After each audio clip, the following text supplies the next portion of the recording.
Well, good morning dear children. I'm Asisa and welcome back to my online classes. How are you today? I think you are feeling very comfortable and well at home and stay safe. Now back to the point. In our previous classes, we have already studied the first and second, the first two forms of the verb, the present tense and its forms, and the past tense and its forms, right?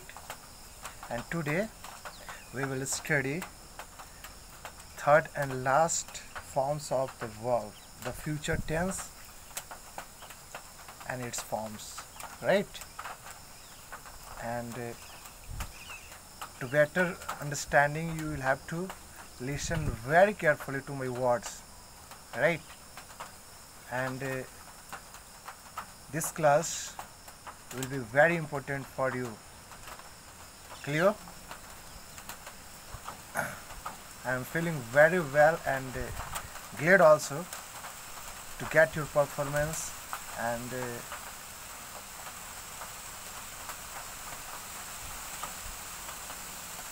your work is really very well and very good. You have done your homework very nicely, right?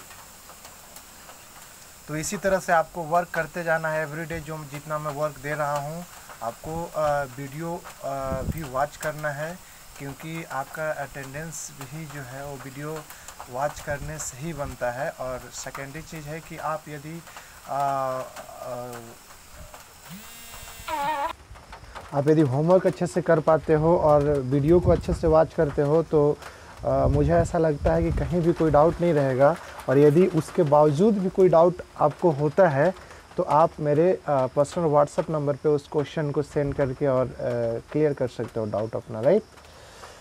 Well, let's get started. What's our new chapter name? The future tense and its forms, right? मैं 1 bye 1 करके इसलिए आपको पढ़ा रहा हूँ ताकि आपको 10th class तक फिर कोई टेंस में प्रॉब्लम ना हो ज़्यादा, है ना? आपके सारे डाउट्स क्लियर हो जाए. किसी भी चीज़ को करो तो एकदम मन से करो, वरना उसे छोड़ दो, राइट ना? मैं हमेशा आपको बताता हूँ कि किसी भी काम को करो आप तो उसमें अपना 100% एनर्जी, अपना 100% सारा चीज़ लगा दो, अपने आप को डेडिकेट कर दो, राइट? वरना उसे छोड़ दो. तो आप स्टडी यदि कर रहे हो तो आप एकदम पूरे 100% फुली एनर्जी के साथ आप स्टडी करो और आपके अंदर वो कॉन्फिडेंस रहना चाहिए, वो डेडिकेशन होना चाहिए, राइट ना? चलिए, the future tense like the present and the past tenses has 4 forms too, right? मैं क्लास स्टार्ट करने से पहले ही बोल चुका था कि प्रेजेंट, पास्ट और फ्यूचर तीनों टेंस में 4 फॉर्म्स होते हैं, right? Observe the following sentences. I shall help you in everywhere, right? Sita will be playing with her doll. The train will have left by 4 p.m. It will have been running for 2 hours by sunset. Right? आप यहाँ पे एक चीज़ को observe कर रहे हो कि एक जगह shall हेल्पिंग वर्ब का यूज़ हुआ है, एक जगह will का, फिर अनदर will have का यहाँ पे यूज़ हुआ है, यहाँ पर will have been का यूज़ हुआ है, राइट? तो अब our next question is that कि आखिर शैल किस में यूज़ करेंगे और सॉरी विल बी किस में यूज़ करेंगे, विल हैव किस में यूज़ करेंगे, विल हैव बीन किस में यूज़ करेंगे, राइट ना? ये जानना बहुत इंपॉर्टेंट है और ये फ्यूचर टेंस में बस यही जानना है आपको. क्लियर? सबसे पहले ये जान लो कि यहाँ पर शैल लगा है, यहाँ पर विल बी लगा है, यहाँ पर विल हैव लगा है, यहाँ पर विल हैव बीन लगा है. ये आपका हेल्पिंग वर्ब का बात रहा. लेकिन मेन वर्ब में यदि चलें तो शैल के बाद यहाँ देखो, यहाँ आपका V1 लगा है, ये आपका V4 है, राइट? क्या है? V4 है. ये आपका लीव का लेफ्ट V3 है, राइट? ये आपका V4 है. क्लियर?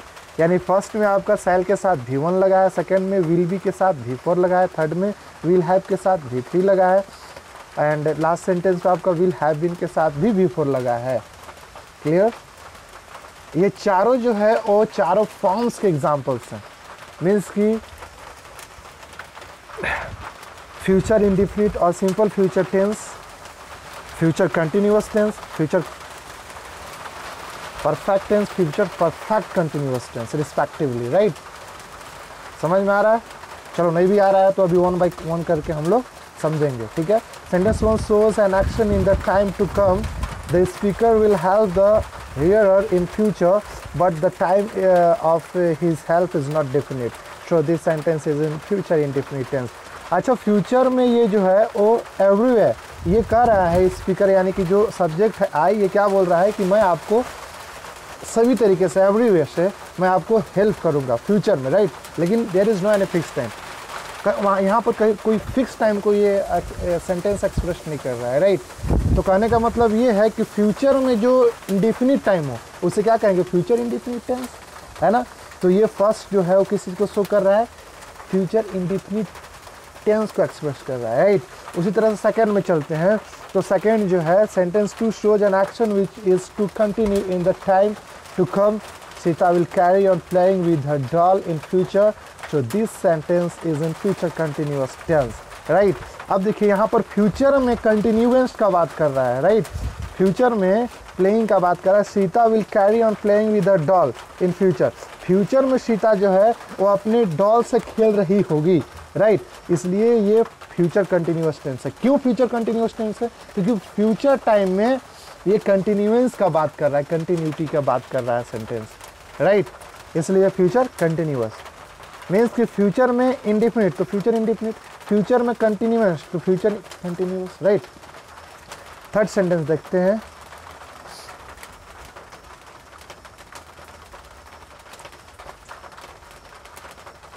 राइट ना। Third sentence, sentence 3 shows an action that is to be perfected in the time to come, the train will complete or perfect the action of living in future, so this sentence is in future perfect tense। आप समझो, यानी कि sentence 3 जो है, यहाँ देखो आप sentence 3 को देखो, the train will have left by 4 PM, right. यानी 4 बजे डिफिनिट है, एकदम श्योर है, परफेक्ट है कि 4 बजे वो ट्रेन खुल ही चुकी होगी, है ना, यानी स्टेशन छोड़ दी होगी, राइट। तो कहने का मतलब ये है कि फ्यूचर में टाइम कंप्लीट होने का जो है वो एकदम परफेक्ट, यानी कि एक्शन जो है एकदम परफेक्ट है कि वो कंप्लीट हो ही जाएगा 4 बजे के आसपास, मतलब 4 बजे of living in future, future time में।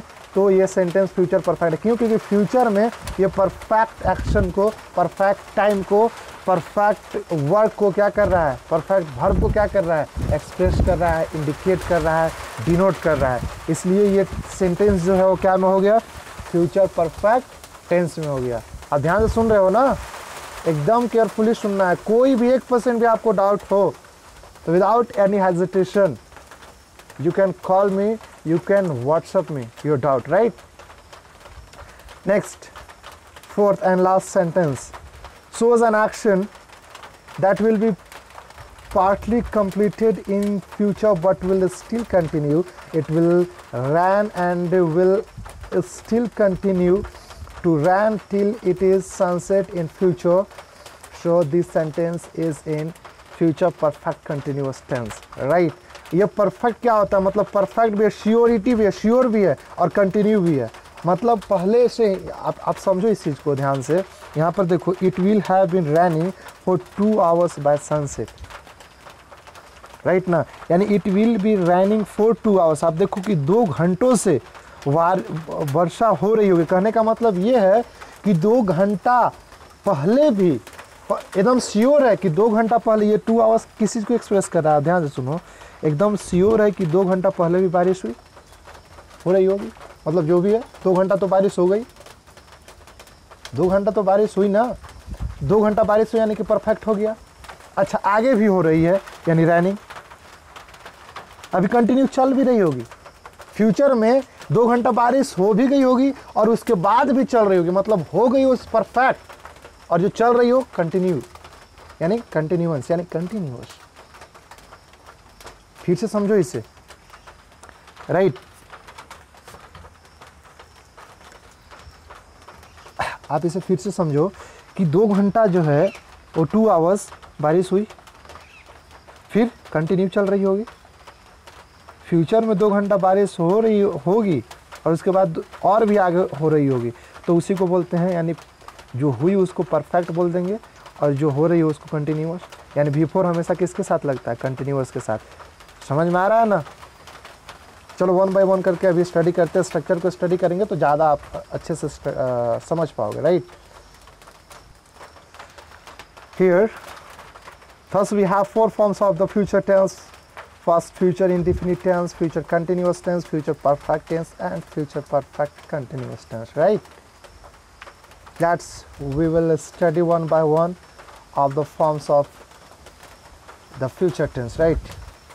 First, future indefinite tense. Affirmative structure आप देखोगे यहाँ observe these sentences. He will sell his car. I shall do my homework. Next, we shall help our friend. You will have for lunch. She will do her hair. They will learn their lessons. It will rain. Cats and dogs. Right? Here you have to observe. Shall is used with we and I, and other remains subject with other remain subject will is used, है ना? आप देखो कि सारे के साथ will का use हुआ है और shall का यूज़ सिर्फ I और we के साथ प्रीवियस सेंटेंस में, फर्स्ट सेंटेंस में आप देखे होंगे। यानी कि I और we के साथ जनरली shall का यूज होता है। अदरवाइज कुछ है, आपको मैं जब सब्जेक्ट वर्ब एग्रीमेंट पढ़ाऊँगा तो उसमें क्लियर करूँगा कि आई और वी के साथ विल कहाँ लगता है ना। बट आप अभी ये समझो कि जनरली इस टेंस में आई और वी के साथ सेल का यूज़ होगा और अदर जितने भी रिमेन्स सब्जेक्ट बच गए वो सबके साथ विल, जैसे you, they, he, she, it, it etcetera, right?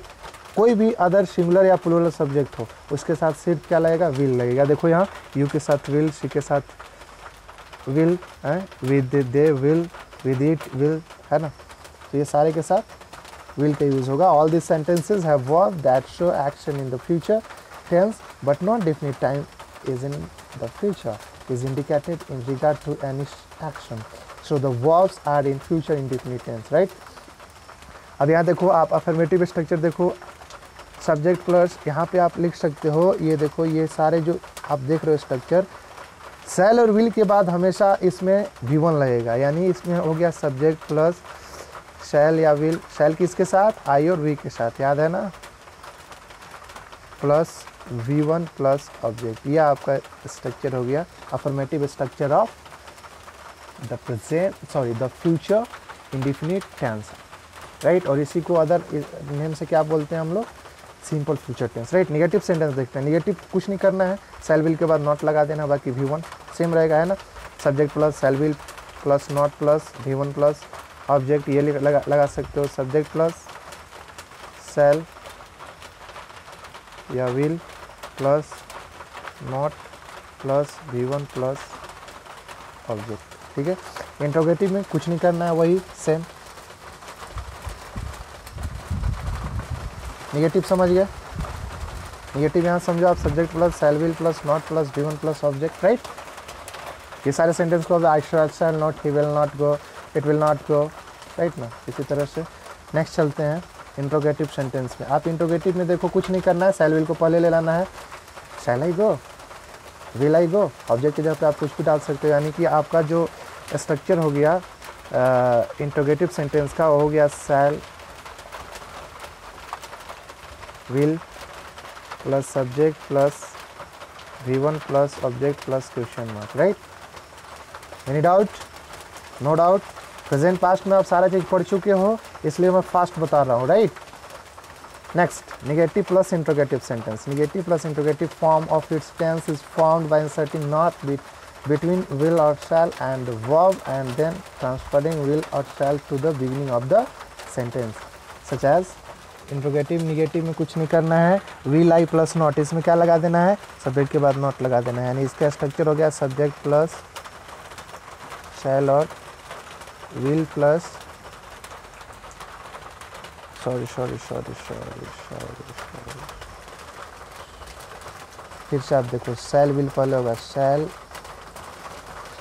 Will plus subject plus not plus V1 plus object plus question mark. ये आपका स्ट्रक्चर हो गया इसका interrogative plus negative sentences of the future indefinite tense, right. अब चलिए कुछ exercise देख लेते हैं ना।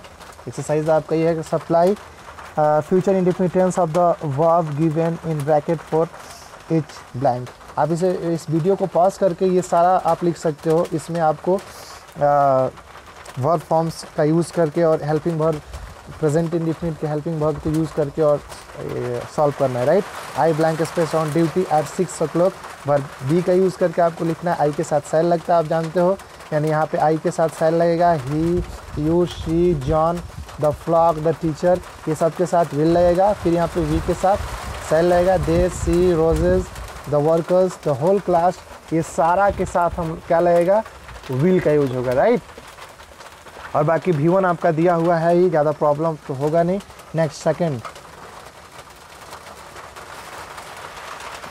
चेंज इस sentence to its negative form. इसको निगेटिव में करना है। निगेटिव में क्या करते हैं, हेल्पिंग वर्ब के बाद नॉट लगा देते हैं। इसके बाद ये जितने भी हेल्पिंग वर्ब है ना, will, shall, shall, will, will, will, will, will, इसके बाद क्या लगाते हैं, नॉट का यूज़ कर देते हैं।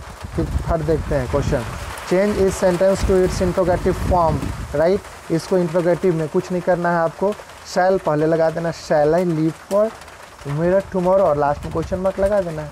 यानी आपका हेल्पिंग वर्ब पहले यूज़ होगा। इंट्रोगेटिव का स्ट्रक्चर आप स्टडी कर चुके हो। हेल्पिंग वर्ब क्या होगा, पहले यूज़ होगा और लास्ट में क्वेश्चन मार्क लगा देंगे। That's all, clear, well done. कुछ सेंटेंसेस यहाँ दिए गए हैं जिसको आपको you will have to change into interrogative, right. इसको इंट्रोगेटिव में चेंज करना है। वीडियो पॉज करके और 1 by 1 सेंटेंस लिख करके और आप चेंज करके एक्सरसाइज को डन करके और मेरे पर्सनल व्हाट्सएप नंबर 9693545170 पे सेंड करोगे, राइट। चलिए फोर्थ नंबर देखते हैं, change sentence to its negative interrogative form. इसमें निगेटिव इंट्रोगेटिव फॉर्म में इसको चेंज करना है। इसका स्ट्रक्चर भी आपको पता है, इसको भी पॉज करके और वैसा ही करना है same, right. Well done, let's अब हम लोग स्टार्ट करते हैं future continuous tense. Clear, affirmative देखते हैं। Observe the following sentences, he will be selling his car very soon, I shall be doing my homework at 4 PM, right. ये सब देखिए इस तरह से दिए हुए हैं। शैल बी और विल बी का यूज हुआ है और सेम वही हो गया। इसमें हेल्पिंग वर्ब आपका क्या हो गया, शैल बी एंड और विल बी, यही ना है, शैल बी और विल बी यही है ना। शैल बी की किसके साथ यूज होगा, आई और बी के साथ शैल बी, बाकी सारे सब्जेक्ट के साथ क्या विल बी का यूज हुआ है ना। Any doubt, well done, no doubt. देखो आप यहाँ, all these sentences have verbs that shows action in the future tense, each action to continue in the time to time, so the verbs are in future continuous tense and this tense is formed as under। देखिए यहाँ पे इसका structure क्या हो गया, यानी I shall be going कहने का मतलब ये कि सब्जेक्ट प्लस, देखिए आप इसका अफर्मेटिव स्ट्रक्चर क्या हो गया, सब्जेक्ट प्लस शैल बी और will be plus B4 plus object, यही हुआ ना। Any doubt, no doubt, well done. Next negative structure देखते हैं। कुछ नहीं करना है, शैल और विल के बाद नॉट लगा देना है। लेकिन ध्यान में रखना है आपको कि शैल के बाद नॉट लगाएंगे, बी से पहले नॉट लगाएंगे, विल के बाद लगाएंगे बी से पहले, यानी बिटवीन शैल एंड बी और विल एंड बी, राइट, इसके बीच में लगाएंगे। यानी कि इसका आपका स्ट्रक्चर क्या हो गया, सब्जेक्ट प्लस शैल और will plus not plus be plus object, right, not plus be plus B4 plus object. Clear, any doubt, no doubt. Next interrogative structures. Interrogative में कुछ नहीं करना है, आपको शैल विल को पहले लगा देना है और बी बाद में रहेगा, राइट, और लास्ट में क्वेश्चन मार्क। यानी इसका हो गया आपका शैल और will plus subject plus be plus B4 plus object plus question mark. Shall I be going, will he be going, will it be going and so on, right? Next interrogative negative, interrogative negative में भी उसी तरह से self, इसका structure हो गया subject plus sorry यहाँ लिखते हैं shall will plus subject plus not plus be plus V4 plus object plus question mark. ये सारा स्ट्रक्चर्स को आपको नोट डाउन करना है ना। चलिए अब कुछ और वर्क ले लेते हैं। Exercises, apply future continuous tense of the verb given in brackets for each blank, right. यहाँ पर क्या करना है, शैल और विल बी का यूज़ करके और V4 लगा देना है। शैल बी का यूज़ किसके साथ होगा, आई और बी के साथ। अदर रिमेन सब्जेक्ट के साथ किसका यूज़ होगा, विल बी का यूज़ होगा, राइट। और V4 आप जानते हो, सी का V4 सीइंग, टेक का V4 टेकिंग। यानी फर्स्ट का क्या होगा, मिस्टर पीट will be seeing mister Tom tomorrow, right. Any doubt? तो यहाँ पे क्या भर देंगे, विल बी सीइंग। क्लियर? कुछ और वर्क ले लो। आप ही बोलोगे सर बहुत सारे होमवर्क दे रहे हैं, लेकिन नहीं, बहुत सारा नहीं है। आपके पास अभी एनफ टाइम है, you have enough time to study, right. आप उसको अच्छे से अपने स्टडी में यूटिलाइज करो, उस टाइम को वेस्ट नहीं करना है, राइट ना। तो बर्डन स्टडी को कभी भी बर्डन लेकर के मत वो करो, ठीक है। स्टडी को एक ज्वाली मूड से बैठ करके एकदम पूरा फुल्ली मस्ती में, जैसे खेलने जाने से पहले आप कितना खुश होते हो, कहीं कोई प्रोग्राम है, कहीं कोई पार्टी है, शादी वगैरह, कितना खुश होते हो, उसी तरह से स्टडी को भी आप उतना ही खुशी से करो। खेलने जाने से पहले जैसे क्रिकेट खेलना है तो 4 बजे खेलना है, 3:30 बजे, 3 बजे से ही हम लोग रेडी रहते हैं और बहुत मतलब खेलने के प्रति जो है हम लोग का बहुत ज़्यादा इंटरेस्ट रहता है। उसी तरह से स्टडी के प्रति भी आपको उस इंटरेस्ट को जगाना पड़ेगा, है ना, उस क्यूरियोसिटी को जगानी पड़ेगी। तो आप इंटरेस्ट लेकर के ज़्यादा स्टडी करो, ज़्यादा प्रॉफिटेबल होगा, राइट। तो ये सारे होमवर्क हैं, आपको होमवर्क करना है एनी हाउ, आज आपको डन करने हैं ना। और देख लो इधर और भी है, वीडियो को पॉज कर करके और आप करते रहना है। ऐसा नहीं है कि मैं आगे कर दिया तो आपको छोड़ देना है ना। पॉज कर करके ये सारे चीज़ को आपको करना है। अब तो समझाने की ज़रूरत है नहीं, सारे चीज़ आप समझ चुके हो, आप समझदार हो, राइट। बस इतना ही, आप ये रहा आपका homework. Thank you so much. बहुत अच्छा लगता है कि मेरे सारे प्यारे बच्चे जो हैं वो अपने वर्क को डन कर रहे हैं और बहुत ही रिस्पॉन्सिबिलिटी से अपने स्टडी को कर रहे हैं। Okay, thank you so much, have a nice day.